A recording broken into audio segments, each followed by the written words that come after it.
मुंबई महापालिकेचे पीएपीचे contractor Chordia builder हे India बुल्सचे बेनामी आहे। इंडिया बुल्सचे मालक फरार आहे। हजारो कोटी लुटले। इंडिया बुल्स हाऊसिंग फायनान्सने कोट्यावधी रुपयेचा घोटाळा केला आणि हा इंडिया बुल्सचा पैसा Atul Chordia group, Solitaire group Pune यांच्याकडे वळवण्यात आला। या सॉलिटेअर ग्रुप अतुल चोरडियानी इंडिया बुल्स कडून त्यांना 10,000 कोटी रुपये मिळाले।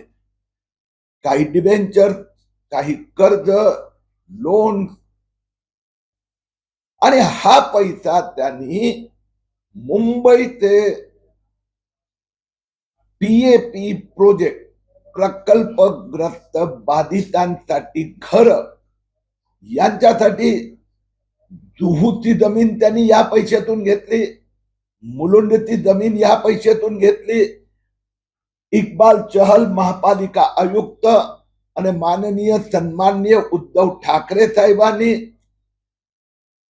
या चोरडिया ग्रुपला, जो इंडिया बुल्सचा बेनामी, इंडिया बुल्सनी चोरलेले, सायफन केलेले बेनामी पैसे या चोरडियानी पीएपी प्रकल्पात गुंतवले। त्यांना 20,000 घर बांधण्याचा कॉन्ट्रॅक्ट उद्धव ठाकरे सरकार मुंबई महापालिकेने दिला।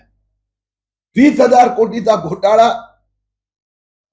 माझा उद्धव ठाकरेंना प्रश्न आहे, हे जर चोरडिया इंडिया बुल्सचे फरारी, ज्याचे ईडी चौकशी करत आहेत, मुख्यमंत्री तत्कालीन उद्धव ठाकरे साहेब तुमची पोलीस त्याची चौकशी करत होती, सीबीआय चौकशी करते, त्याच्या काही प्रॉपर्टी जप्त झाल्या आहेत आणि त्या बेनामी पैसा मुंबई महापालिकेचा पीएपीचा कॉन्ट्रॅक्ट देण्याचं पाप, पीएपी पाप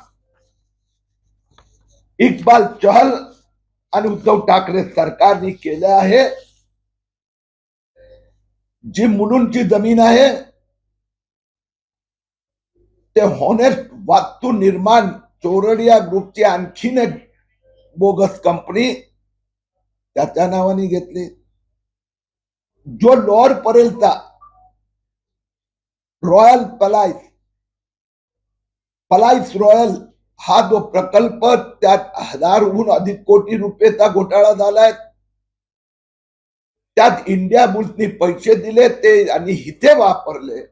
मी मुख्यमंत्री एकनाथ शिंदेजी यांना रिक्वेस्ट केली आहे की हा चोरडिया ग्रुप, इंडिया बुल्स बेनामी पैसा, चोरलेला पैसा, मुंबई पोलिसांकडे त्याची रिपोर्ट आहे, ईडी कडे रिपोर्ट आहे, सीबीआय इन्कम टॅक्सची चौकशी झाली आहे।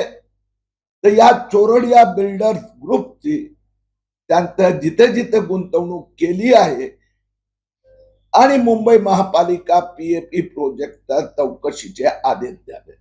माझा प्रश्न उद्धव ठाकरेंना आहे, आपण धारावी प्रकल्पच्या नावाने रस्त्यावर उतरलात। आपण काय केलं होतं? जर शिंदे फडणवीस सरकार गरीब धारावीकरांना घर देत असेल तर आपल्या पोटात गोळा उठते। तर आपण काय केलं 3 वर्ष? आपण गरिबांच्या नावाने, प्रकल्पग्रस्तांच्या नावाने 35,000 घरांचा कॉन्ट्रॅक्ट देऊन 20,000 कोटीचा घोटाळा केला, लूट केली।